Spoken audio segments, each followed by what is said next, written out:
Après 24 ans d'existence, la SUELA, Southwest Elite Association, regroupant les élites et forces vives de la région du Sud-Ouest, est encore loin de satisfaire les aspirations de ses populations.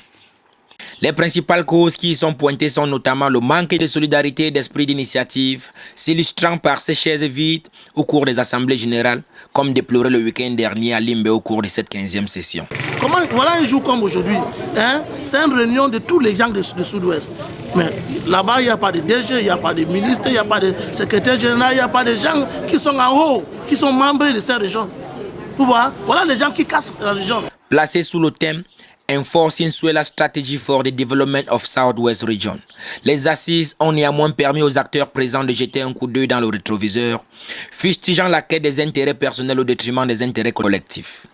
Et pour ce faire, selon John Ebongo, le chairman de l'association, l'on ne peut parler de développement que si l'on le fait d'une même voix. D'abord, nous voulons que les SUELA soient ensemble, les SUELA soient ensemble. Après ça, c'est un projet économique, social, culturel et le reste que nous devons suivre.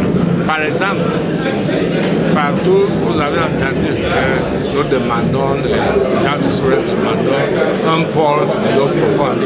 Tu parles même à Manfé ou à Moudembrandia, c'est un problème des routes. Afin de rectifier le tir, au cours des délibérations du 109 sera apporté au bureau exécutif.